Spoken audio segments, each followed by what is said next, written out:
Embattled but defiant, the Greek Prime Minister says cuts will continue even after a member of his coalition decides to pull out of the government. How hard, though, will it be to do what Greece's bailout partners say and continue with these massive austerity measures? This is Inside Story.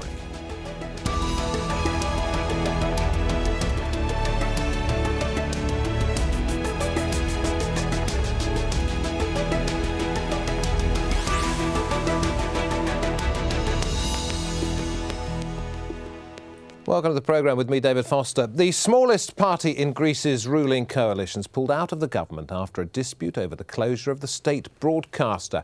And this could leave Prime Minister Yanis Varoufakis with a real struggle to get through Parliament the unpopular reforms demanded by those who are bailing the country out to the tune of billions. Democratic Left Party leader Petros Doukas had demanded the government fully reopen broadcaster ERT, which it closed on June the 11th with the loss of 2,700 jobs. The move weakens the coalition just 1 year into the Prime Minister's four-year mandate to stave off financial collapse. Mr. Varoufakis, though, says he will stick with the changes needed to keep the rescue loans coming in. I want us to proceed all together as we started, but I will forge ahead in any case, of course, with better coordination and some reorganization of the program. But our target is to finish our struggle and to save the country and complete everything within the four-year mandate. We hope that we will have the support of the Democratic Left, but Mr. Venizelos is correct when he says that some are bearing the full weight of the responsibility, whilst others infrequently shoulder the burden. A quick look back before we move forward. This is how the crisis unfolded. In December 2004, the European Commission said the Greek government had falsified budget deficit data prior to joining the Eurozone. 5 years later, Greece's credit rating was downgraded and the Prime Minister at the time, George Papandreou, announced tough public spending cuts. From November 2009 to March of 2010, 3 rounds of austerity measures were announced. In April 2010, Eurozone countries approved a $145 billion rescue package for Greece, and the government announces yet more spending cuts. By February 2012, more austerity measures were demanded as a precondition for a new $180 billion bailout package. An election pretty much exactly this time last year saw the formation of a three-party coalition government, bringing together New Democracy, PASOK, and the Democratic Left. Last week, the government closed the state broadcaster ERT, 2,700 jobs going there, and immediate protests. And today, as we said at the top of the programme, the Democratic Left quit the government coalition over the failure to fully reinstate ERT. Let us bring in our guest in Athens, Petros Doukas, former Greek Deputy Finance Minister. In London, Petros Fassoulas, Chairman of the European Movement in the UK. And joining us via Skype from Athens, Yanis Varoufakis, Professor of Economics at the University of Athens. Petros Doukas, let me come to you first of all. Is the Greek government going to fall, do you think? Absolutely not. I think it actually, despite the difficulties we're facing, it may be a more robust government. I think Mr. Kouvelis did really a favor to all of us by participating last year in the coalition government. I don't know what the situation would have been without his support, and we should be grateful to him for that. His presence today is not as necessary as it was 12 months a year ago. So I would say that the two-party government, with a quasi-support from Mr. Kouvelis, is going to actually be a very robust government and can speed things full ahead. So what is this I'm all about, actually then? very, very optimistic. Are we seeing simple political posturing but on both sides here? I think it's a mistake on Mr. Kouvelis' part, what he's doing now. Despite all the really good efforts he has put so far, I think actually this was also cost him politically. He had the tremendous pressure taking measures that were more, let's say, liberal or neoliberal, and having to explain that to his party following. But now his raison d'etre, the reason for his existence, is in doubt. I mean, if somebody wants to have a more hardcore leftist approach, he will go to the Syriza left party rather than to the Democratic Left. So I think he's in a very, very tough bind now. So I don't know what he will do. I think he will support the government, not wholeheartedly as he did a few months ago, but the government doesn't need that sort of support anymore. I think the two parties can weather the storm together. And I think the rising star of Mr. Venizelos, who actually is now a sort of like almost equal partner. I mean, his party has 4%, 5%, 6% following in the recent polls. Let me go to Mr. Vassoulas here. Yesterday, his maneuvering will prove smart for him. Okay. Petros Fassoulas, the majority is pretty minimal now. I mean, I think they have 153 MPs between them, the ruling parties, and the others have about 147. So it's wafer thin. Is that going to be enough to get through the measures, the extremely unpopular measures that need to be introduced? I think that Mr. Kouvelis and a lot of people in his party don't want to torpedo political stability in Greece. There are a lot of responsible people in the party, and they're fully aware that political stability is necessary to push forward with necessary reforms, which will, of course, are subject to approval if we are going to continue receiving a bailout from the European Union and the IMF. So the understanding probably will be that the democratic left will continue supporting the coalition government in some of its reform program. But I will agree with the previous speaker that it was becoming increasingly difficult for him to survive in this coalition government. But I have the feeling he will continue supporting the measures. You wrote round about this time last year, after the election, that a fascist party has been handed 21 seats, referring to Golden Dawn, the far-right party. Does this, the reduction in the government's majority, give Golden Dawn and the far right more influence in the way that Greece goes forward now?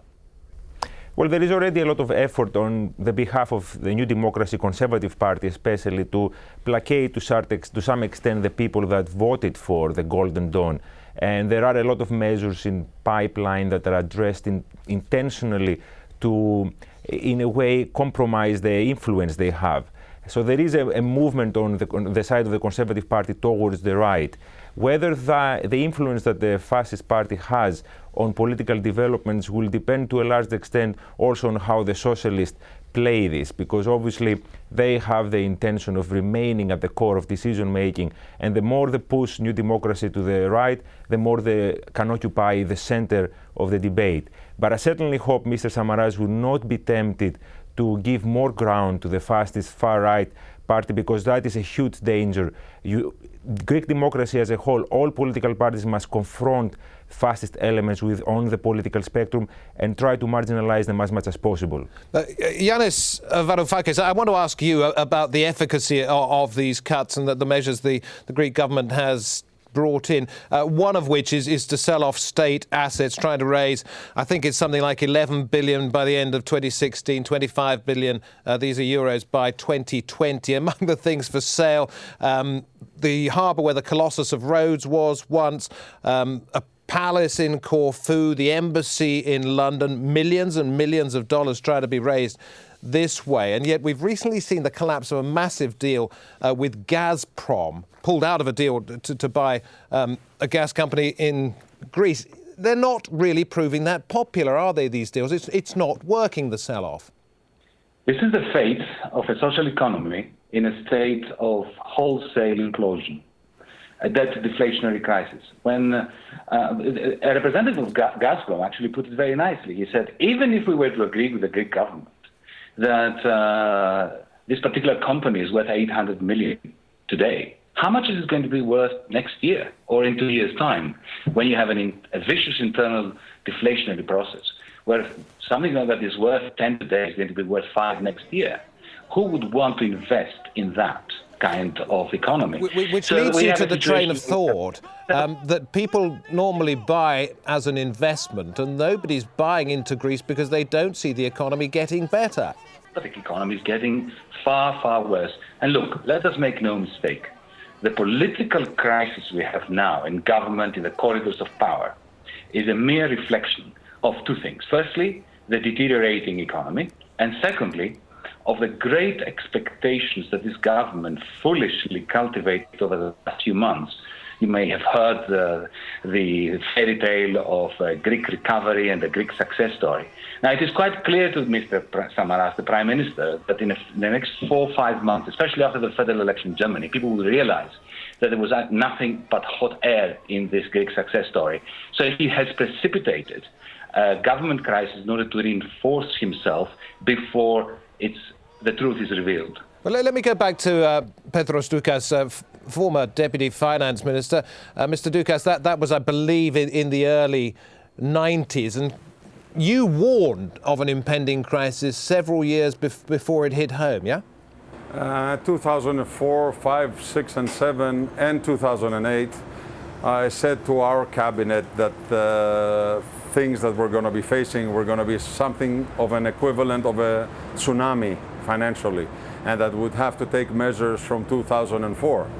But at that time, both the cabinet and the full opposition, even the people in the opposition that are very vocal today, were adamant that what we needed is even more spending for all sorts of classes and greater support for pretty much every Greek.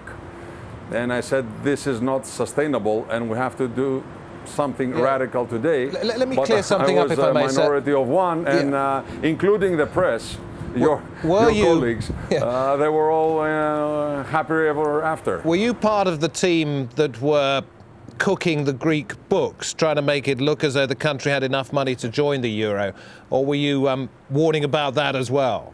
No, I'm afraid not. The cooking of the books was one accusation back in 2000 when we entered the European Union, and there was supposed to be some cosmetic surgery. And the second accusation was for the books of 2009. I was not in the ministry, I was not in the government either of those times. In the period where I was in the cabinet, 2004-2007, we did actually manage to reduce the budget deficit from 8.4% of GDP to 3.3% of GDP, and we also managed to get into the markets and borrow for 30 and 50 years from Wall Street. Well, the reason I'm asking this success, is we weren't able to follow through that, unfortunately. Try to find out lessons that can be learned from the past that can be applied to the future. Was there a way of avoiding the Greek problem that we have now, even with the country joining the euro? Could it have been averted? I believe so, but I think not just the governments, but the opposition parties at the time were all living in a different reality, and they felt that Greece can actually earn, for example, and produce goods worth 800 and pay ourselves 1,200, and not only that, borrow another 600 and spend 1,800. So we lived in our own little reality, and we are paying for it. And unfortunately, there is no single party that can be exempt from the blame, but the blame cannot be shared equally. It's not fair to share it equally among others. So others have much Vassoulas, more responsibility than others. Yeah, another Petros, Mr. Petros Fassoulas in London. Are there lessons from that time when some people within the Greek administration were let's be blunt about it, telling lies about the Greek economy? Lessons from that time that can be applied now to get Greece out of the hole it's currently in? Of course, the problem was indeed within the Greek administration, but there were some structural problems in Eurozone governance as well. Don't forget, this is a common currency made up of a variety of member states, and it was the responsibility of the European Union to monitor the way that individual governments were raising taxes and they were spending money. And unfortunately, that was based on a peer review basis, and it didn't really stop this kind of activity taking place in Greece, and several other structural problems taking place across the Eurozone. How about today? What can those lessons from then teach us about today, tomorrow, and the rest of the 21st century? I think the last 2 years have seen quite a lot of activity at the European Union level to strengthen governance of the Eurozone and make sure that, for example, national budgets agreed together. All member states sit around the table and decide how exactly taxes will be raised and how much revenues will be spent on specific things. And that will make sure that if bubbles are raised in the near future or if other structural faults take place, the European Union will be able to step in and correct them before they become catastrophic like they have been in the case of Greece. And that, of course, requires much more integration and closer cooperation at the economic as well as fiscal level between the Eurozone member states. But if the Euro is to succeed and if countries like Greece are going to make the most of it, we need that kind of supervision. I'm going to bring all three of you up on screen together to ask you a question to which I would like a short answer, starting with you, first of all, Mr. Fassoulas, since we're with you, and then we'll move on. Do you, as you hinted there, blame other people for the Greek problem? largely or just only in part? And I'm thinking here specifically about the Germans. I don't think this is an issue of blame. It's more a factor of responsibility. The responsibility is overwhelmingly on the shoulders of the Greeks. The management of the economy was indeed down to the Greek government and all the parties that held government over the last 10, 15 years. But I think there is an element of failure when it comes to the governance structure of the Eurozone itself, which of course countries like Greece, but also other countries. Don't forget that similar problems arose in Ireland, Spain, and Portugal, and it was France and Germany as well who broke those rules first. So it taught everybody a lesson that you cannot really have a monetary union without closer fiscal and economic cooperation. It is always and I have the feeling that problem when a presenter asks for a short answer that he has to butt in. I will be back with you, Mr. Fassoulas. Mr. Varoufakis, do you blame other people outside Greece for Greece's problems? Greece has been the epitome of corruption and inefficiency for many decades. But that is utterly irrelevant regarding the depth of the crisis we have at the moment.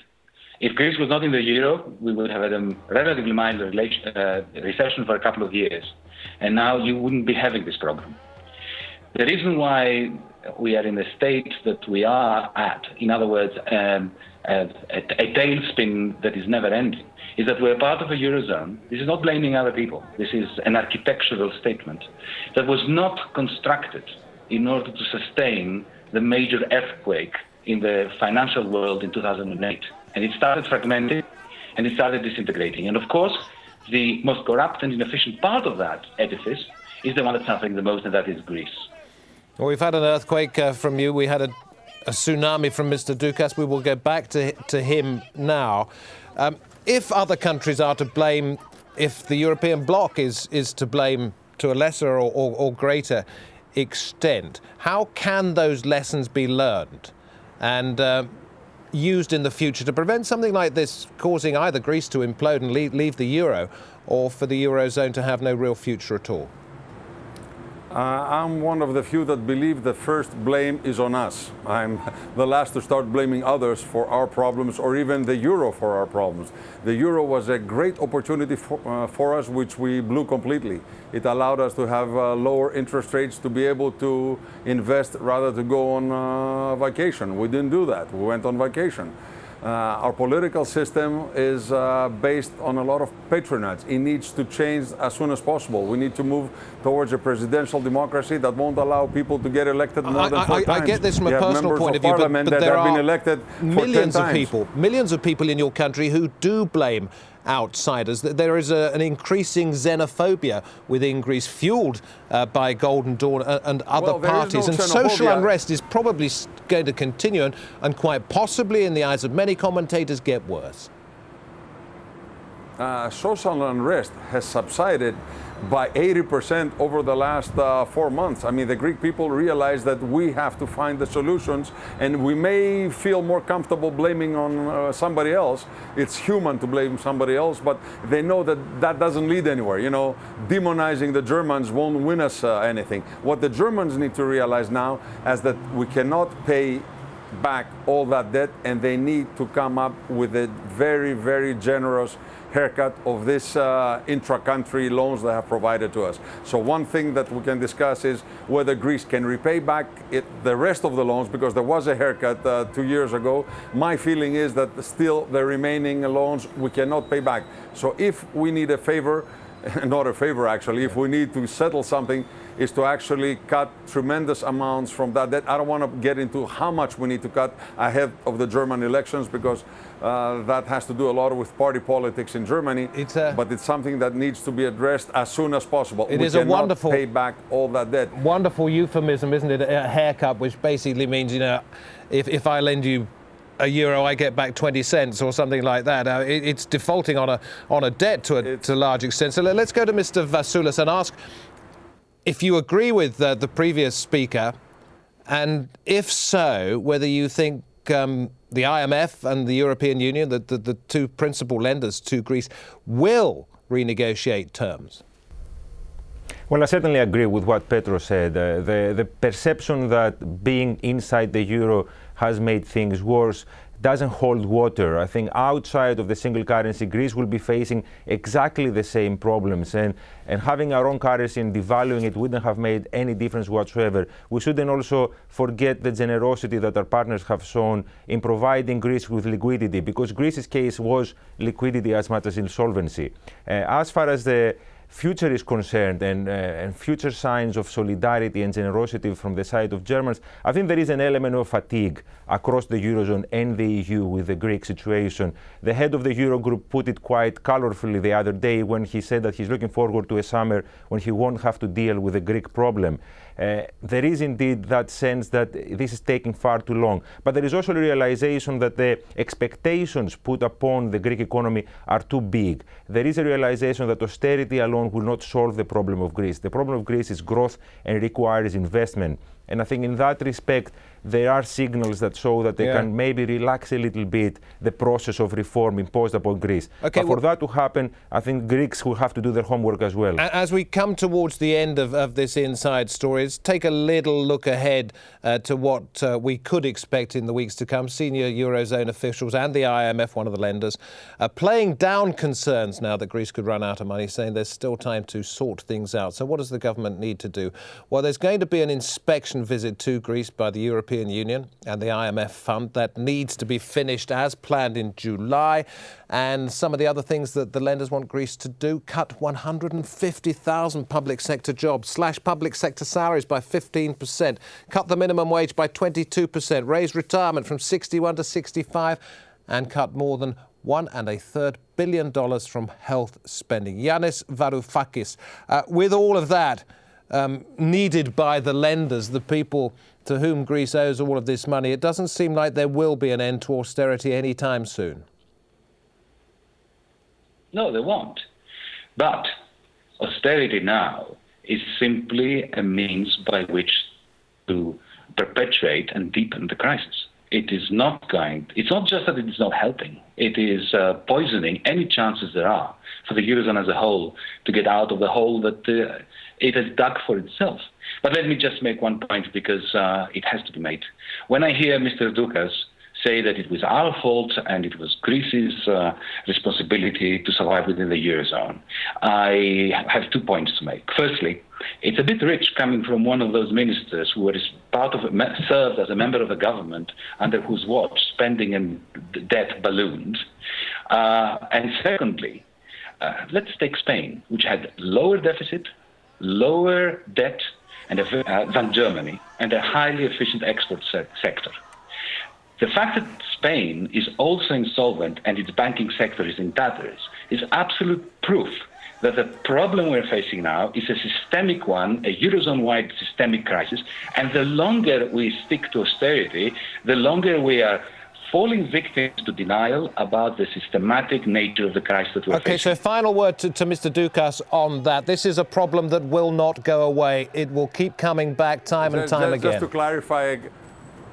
Just to clarify a couple of things. During my watch, 2004-2007, as I said, we actually reduced the deficit from 8.4% to 3.3%, and I would have taken it to zero if parties like the ones that Mr. Varoufakis is supporting would not actually come out and virtually burn Athens. Okay, but this problem's not going to go away. I have to put that to you as we wind up this Inside Story. Husbandry. Is it going to go away, or will it come back time and time again unless the system's changed? I think the country will survive. I think we will do what we have to do. I think the Germans and the rest of Europe needs to understand that they need to help us by cutting down and chopping down our debt. And they also need to come up with some sort of Marshall or Merkel plan. They need to develop a fund to invest heavily in Greece. I live in this world. I don't want to talk about things that are completely unrealistic. We're not virtual here, we're real. And I think if Ms. Merkel and her partners actually can come up with a Merkel plan to invest in real industry in Greece. Okay, well, let's hope they're watching in the Chancellery in chopping down Berlin. Our debt will do okay. Thank you. Thank you very much indeed. Sorry to cut you short there, Petros Doukas. Thank you for your involvement in the programme. Also, thanks to Petros Fassoulas and Yanis Varoufakis. Thank you. And thank you for joining us on this edition of Inside Story. Do send us your feedback via email to insidestory@aljazeera.net, insidestory@aljazeera.net. From me, David Foster, and the rest of the Inside Story team, thank you very much for watching. See you next time. Bye-bye.